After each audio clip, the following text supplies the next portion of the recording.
Greetings and welcome to the ROI Clear podcast. My name is Ray Hightower, and today we are fortunate to have as our guest Mr. Kelly Koontz. Kelly Koontz is president of Submeter Solutions Incorporated based in Kent, Washington. And as you can tell from the name, Submeter Solutions provides submetering for utilities such as water, electricity, and gas. We're going to dig into that a little bit deeper. But for now, please join me in welcoming our guest, Mr. Kelly Koontz. Welcome, Kelly. Good morning, Ray. Thank you for inviting me to your podcast. I'm happy to be here. Well, we're very glad to have you here as well.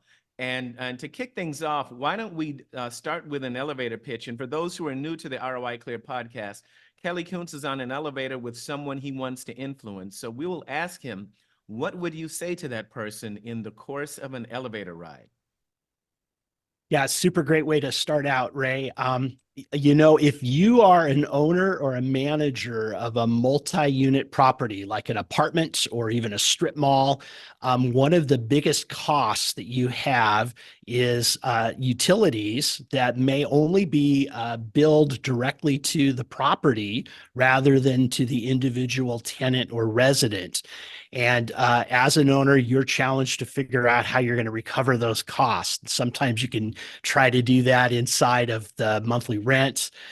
Sometimes you may get a little fancier and do an allocation-based way of splitting up that bill based on occupancy. What we'd like to propose is that we actually add utility meters, like a water, gas, electric meter, to the individual units.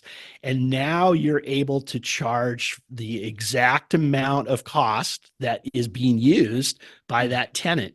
So our business is twofold. It will help you to get that metering equipment installed and working in place. And number two, we can then even provide you with the monthly utility billing to those individual tenants each month. So that's interesting. You're providing the engineering to get the meters installed, as well as the business management to get the billing to the individual residents or tenants. Exactly right. Exactly right.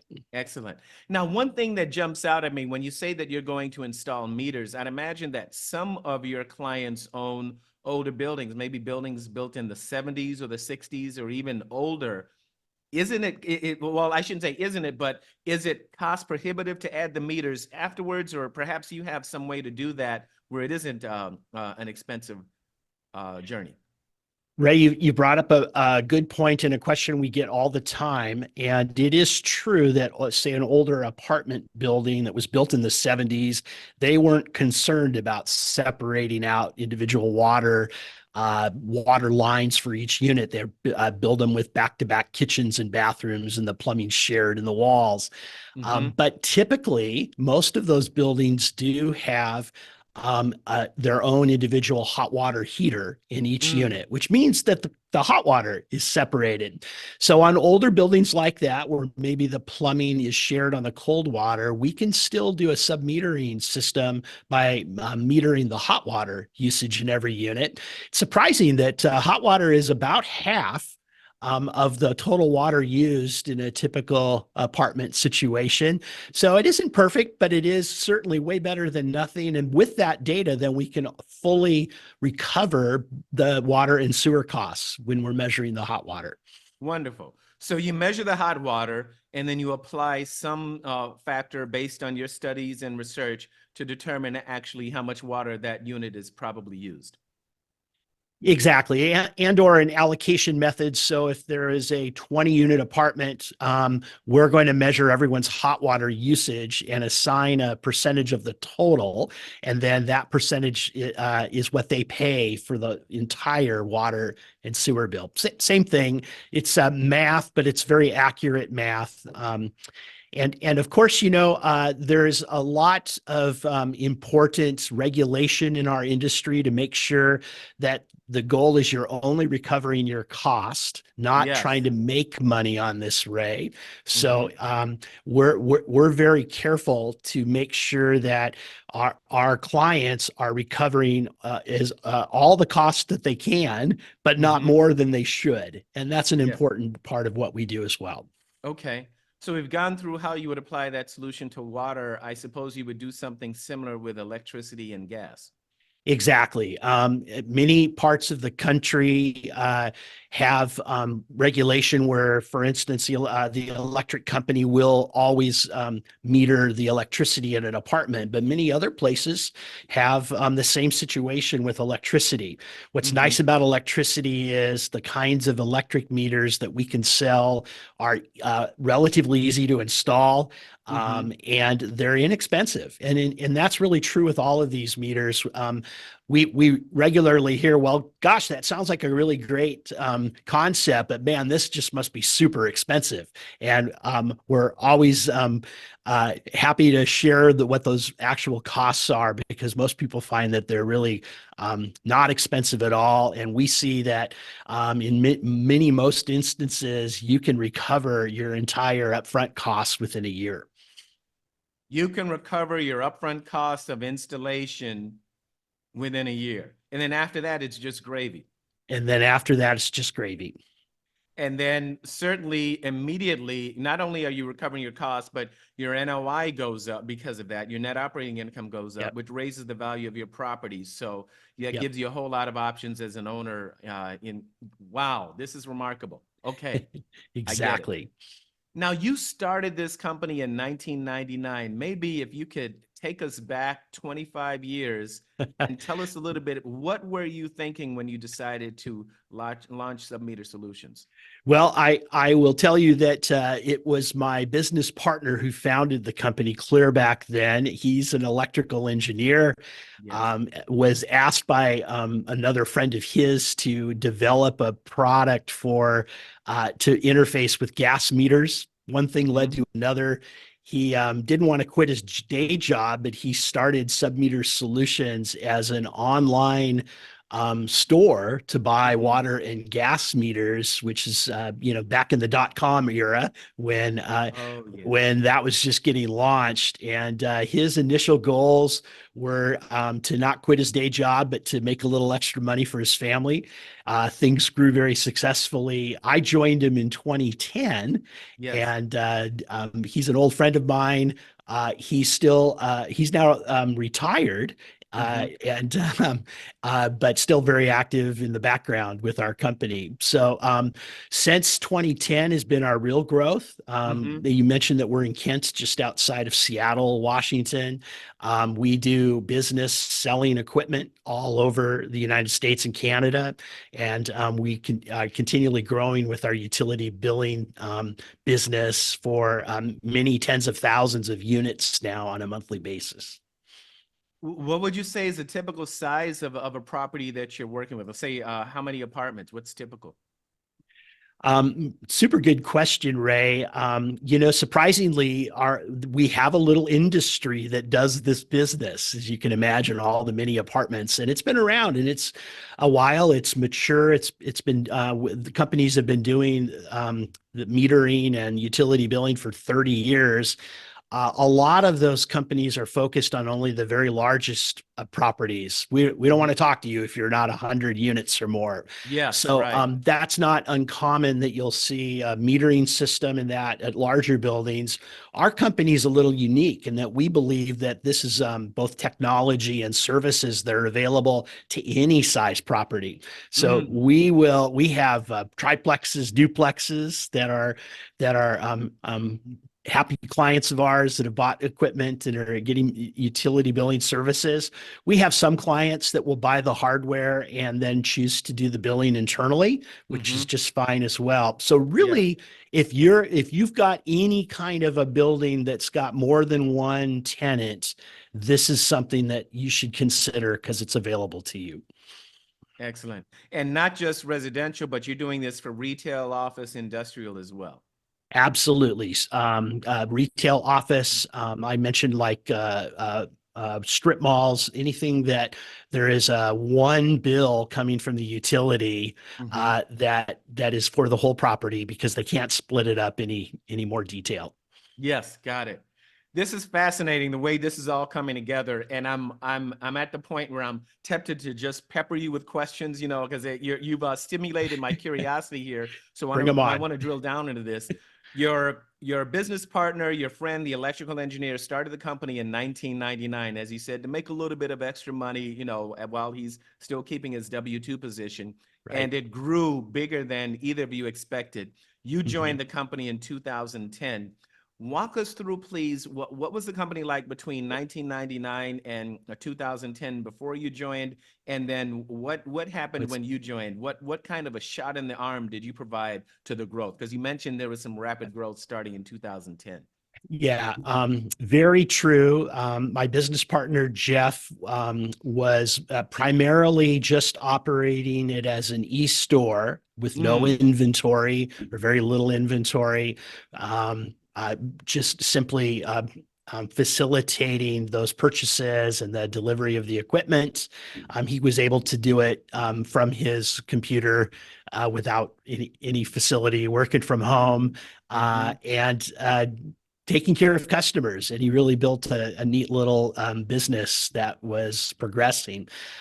When I joined in 2010, and we effectively doubled the size of the company, Wow. one of the Wow. things that allowed us to do was actually to let him, he was uniquely of doing, which engineering Yeah. skills. And Mm, so it allowed him to go and actually produce a product that we have and just recently sunsetted, but we have many hundreds of those out into the field. It's a meter reading system device for smaller properties. And, mm-hmm. and I came in, my background has been in manufacturing. I'm, here in the shadow of Boeing up in the Pacific Northwest. I spent many Oh, years yes. working for aerospace suppliers, manufacturers. Mm-hmm. So I came to the partnership with him with a lot of experience in running small and medium-sized businesses. Mm-hmm. That really worked well because it freed up Jeff to do what he does best. We started hiring other team members within a year. And today, we've got over 20 employees, and Mm. we're doing business across the United States. I love that. So he started off engineer, focused on it as an engineer, certainly very gifted, very strong in that area for the first 10 years of the company, running the business primarily online. I mean, heck, if he wanted to go to a beach and do it from the beach on his laptop, I'm sure he could have done that if he wanted to, but certainly then he partnered with you.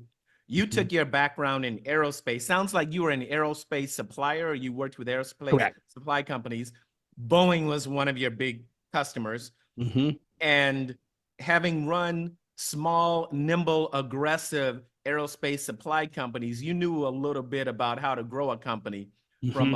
a one-person shop to 20-person shop, which is where you are right now. Correct. So you've grown. 2010, you came in, applied your expertise. That is a beautiful example of synergy between you Hmm. and Jeff. That is a beautiful example of synergy. He was exactly the person that the company needed to start, and you were the person that the company needed to grow. I totally agree with that, Ray. I always admired Jeff as a entrepreneurial engineer. Those two things don't always go together. Yes. Yeah, yeah. um, They don't always go together. Yes. and to his credit, though, he's really put our company from its foundations off to a good start. I think that yeah, some of the principles that both of us have ascribed to since day one has been to be conservatively managed. We've never used debt to grow. Yes. We could be accused of not being bigger than we should be, but Yeah, we're but we're uh, we're happy that we sleep at night. yes. We've got a really really great culture at our company, and our folks that are here are just thrilled to be doing this, and they could share our story with our clients and Mm, know that we're making an impact in a good way for both business right. and for our society. Excellent. Excellent. Now, I'm thinking about when you joined the company 2010, what was going on? Well, you were in the middle of it. We were just coming out of the great financial crisis, the global financial crisis. Some people even abbreviate it as GFC, right? Right. So, how did that affect your decision to go into the business? When you went in there, you said, "Oh my goodness, this is a huge opportunity. Everybody is running away scared." Or were you in there more cautious and conservative? What was your thought process when you went into the business in 2010? A lot of people don't ask me that question, but you're so spot on. That was a really interesting time to decide for me to step away from my own more secure position and take this leap of risk. Mm-hmm. We talked about that and really felt like there was an opportunity rather than something to shrink away from. And Mm-hmm. it's true, there were a lot of companies that were in our business that were pulling away. We were able to step in, and I think because we were small and nimble, and we took it on as an opportunity for us to go do things that others weren't. Examples Mm-hmm. of that were focusing on small properties, developing our own products, some of those things that allowed us to thrive when other more mature companies were pulling back at the same time. Sure. And I'd imagine that because you didn't have a big, heavy debt backpack on your back, you were able to be more nimble and aggressive and take a little bit of risk with new products and new areas of business. Absolutely. That is spot on. And yet like every business owner knows, um, cash is king, and we had to be really careful with what we did have. And we made our share of maybe going a little sideways over here, but for the most part, we were able to correct quickly anytime Mm-hmm. we saw something that wasn't making sense. And even to this day, now that we are more mature, we're larger. We don't take for granted that maybe there are other strategic decisions that need to be made tomorrow for to Yes. going forward. Yeah. Yeah. You know, when you said that, when you said you don't take it for granted, there's something that a neighbor of yours said about business a long time ago. He was running a software company called Microsoft, a guy named Bill Gates. I don't know if you've heard of him. I think I've heard about. I think I've heard of him. Yep. But Bill Gates said something. Someone was asking him. This was years ago when he was still running the company. They said, um, "Who are you afraid of? Who do you think could supplant Microsoft?" And this was in the '90s, right? So Right. his answer was very timely. He said, "I'm not." He said he wasn't concerned about a big company wiping them out. He was concerned about a couple of kids in a garage somewhere working Yep. on the next big thing, because that's Absolutely. what he and Paul Allen were, right? Exactly. Nope. That's exactly true. And that was very timely because, little did he know, or maybe he knew on some level, there were two guys, Sergey Brin and Larry Page, who were building Google, right? So Right. there's always another competitor, and you never know. Like you said, you have to be nimble and figure out where you're going to go. Yep. Wow. Kelly, when did you know that you were a business leader?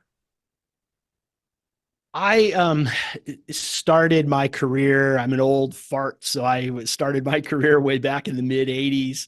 Okay. I got my first position as a manager, mid-level manager in the early '90s. Mm-hmm. Joined a leadership team later in the '90s, and I realized that I have some skills for both good discernment. I'm a good galvanizer, so Mm. I'm able to. I think one of my superpowers, Ray, is that I'm really enthusiastic, and Yes. I'm able to take a group and go say, "We're going to go get that mountain over there. Let's do it." Yes. Yes. And so those are some things that I've had, just kind of built into who I am, that I Mm-hmm. honed those skills way back in my career.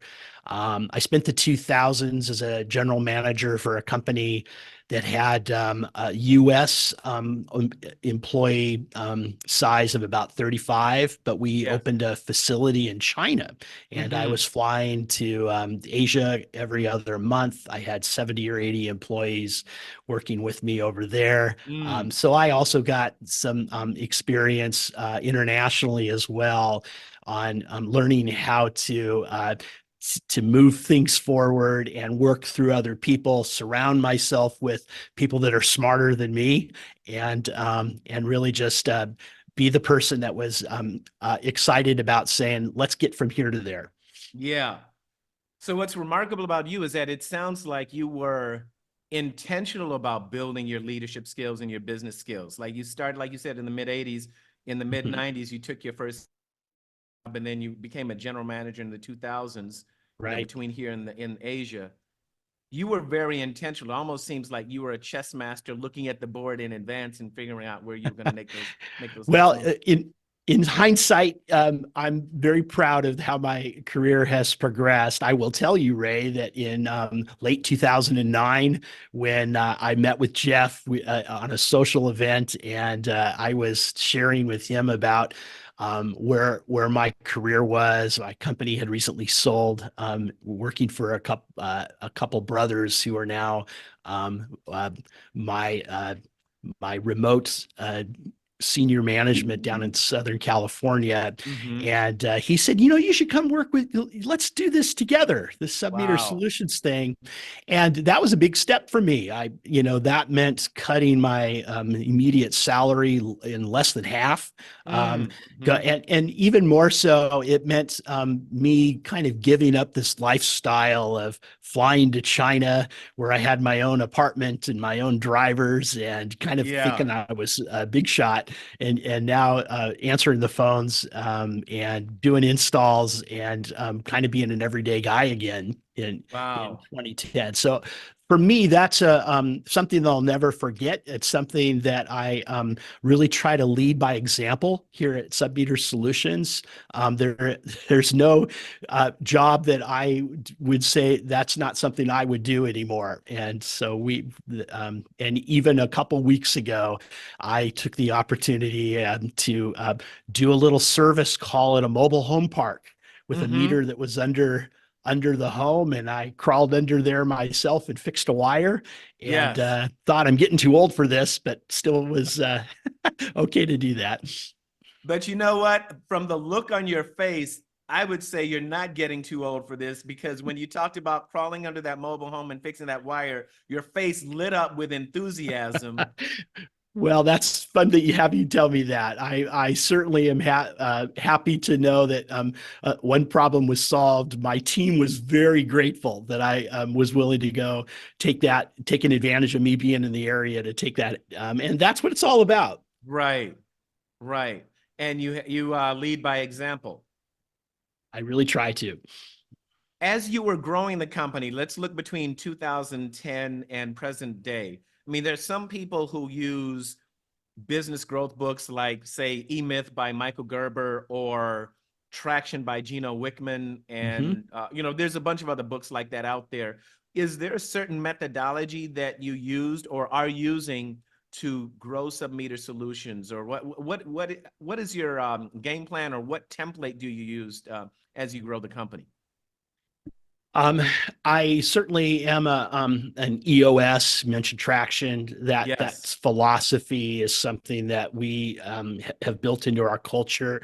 Um, I think that what's really been the biggest and most important advancement in the last 3 or 4 years is developing a leadership team here at our Mm-hmm. company that Mm-hmm. is, now that we're at that size, and that are have risen leaders, and key managers that are really running the company, quite frankly, right now. And Yes. my job is to give them the resources and get out of the way, let them do what Mm-hmm. they do best. We're big believers in Pat Lencioni and some of his Yes. uh, um, teamwork training, and we are big about hiring effective people, and being smart about that. And people that are humble, hungry, and smart. Mm. We're big about our culture. those are not just posters on the wall for us, our core values, but we talk about them on a weekly basis with the entire team and shout out those that are exemplifying those particular core value attributes. So I think those are some things that have really served us well. And I know that we certainly reached that size in many companies and many entrepreneurs get where you just can't do it all yourself. Yeah. And from my perspective, that may have been the most important decision I've made in the last 14 years, was to really lean into having key people leading it with me on our leadership team. Right. Building the leaders, becoming a leader of leaders, training them through, like you said, the works of Patrick Lencioni and, through Traction and E-Myth and all. Yes. Okay. Yep. Wonderful. Wonderful. My goodness, we're coming towards the end of our time together. This has gone really quick, and I'm really enjoying listening to you for a bunch of reasons. One, just the story of how the company started in 99, went from 99 to 2010 under Jeff's leadership, and how Jeff invited you to be part of the company. And from 2010 on, you've really taken off, and now you've got 20 people on the team, and you're certainly growing, and you're servicing people here in the US and in Canada. So there's a lot that you're doing here. So it is really a pleasure listening to you here. As we wrap up, first thing I want to ask you, is there anything in particular you'd like to say to our audience or share with our audience that I haven't asked you about so far? Well, we've talked a lot about just the history and the business in general. If any of your listeners, Ray, are folks that have a small, medium, or even a large multifamily, and something that we've talked about today intrigues you, I would certainly encourage them to give us a call. I mean, we can provide some listen to about the details. Like, for instance, we talked about that hot water situation on an older building. Yes. We're going to ask a few key questions, and we're going to be able to put together a written proposal. Here's what the costs of these are. We'll tell you about our services. Those billing services, what's fun about those are we can do the meter reading remotely, calculate bills, send bills in a mail or email, even collect the money from those residents. And as a building owner, that is very likely a free service for you, because we're going to put a very small service fee on the bill itself. Yes. So this is it's got a good economic model on how this works. I think that many folks who may own buildings like that are going to realize this is really a good idea for them. And the last thing I'll mention is that technology is really continuing to grow. One of the things that will always zing an apartment owner is maybe they feel like they've got a control on something like their water and sewer, but all of a sudden they get that infamous toilet flapper that hangs up and water's leaking. Yes. They've got a resident that really hears that noise but doesn't worry about doing anything about it. And that can literally be hundreds of dollars a month on a toilet that leaks. So one of the exciting things about our industry now is that the algorithms built into the reading systems will see water running and are able to now send out an email or a text alert that says, hey, you need to go check out unit 102. Water's running and you need to go figure that out. So I think that's a fun, exciting part of our technology and our business that we'd love to tell your listeners more about that if they have any questions. Absolutely. We need to make sure we include links to your company and perhaps your phone number in the show notes. Would you like to give that to us verbally? And we'll make sure we include those in the show notes as well. Yeah, thank you. Our website is Submeter Solutions with an S at the end.com. And if your listeners wanted to go to our website with /podcast, we've got a special landing page set up where they can give us a little of their contact information, and we'll get back to them with a phone call and find out how we can help get started on a proposal that's completely free and start our conversation. That's wonderful. Yeah, providing a service. That's wonderful. I love that. Finally, as we wrap up, it's clear that you are a reader. They say leaders are readers. So, you know, you're a reader. What books are you reading now, or what books are you recommending now that you'd like to share with our audience? That's really true. I just finished and I'll pull it up and give you the exact name. I'm a history buff. Yes. And this book also, though, really was it spoke to me because it's a new book that's out that is about the start of the Civil War and specifically Mm, the attack at Fort Sumter. really? And it's called The Demon of Unrest. It's written by Eric Larson, and Okay. puts a great spin on what was going on at the time in America. Yes. The and You know, really the reasons behind the North and the South splitting up finally. I love the book. I would encourage you any of your listeners to take a peek at that. You know, the best business book that I've read, or maybe self-improvement book recently, was Atomic Habits by James Clear. Yes. Yes. You know, improving 1% a day. Don't try, you know, and Mm-hmm. we all have habits. Right. And habits can be good, and sometimes habits can be not so good, and how we can turn the power of those habits into our favor. It was a really good read as well. Wonderful.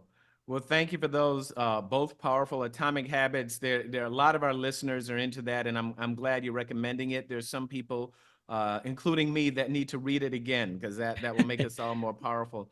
And certainly Right. the book about Fort Sumter, about our history there. My goodness, Eric Larson has written a lot about that time of American history as well. So I know he's done some study Yeah. there. So it will be, yeah, that certainly sounds like a very interesting book to review as well. So thank Yeah. you for those recommendations. Kelly Koontz, it has been a pleasure having you here on the ROI Clear podcast. Oh, it's been my pleasure to join you, Ray. It's fun to talk about our business, and I wish you and your podcast and your listeners all the best. Thank you so much. And thank you for listening to the ROI Clear podcast. At ROI Clear, we buy multifamily apartment properties, we improve them, and we give people a great place to live. And while we are doing that, we invite investors to partner with us. Our investors enjoy capital preservation, tax advantages, and a solid return on investment. If you would like to know more, click the link to roiclear.com down below. We look forward to speaking with you.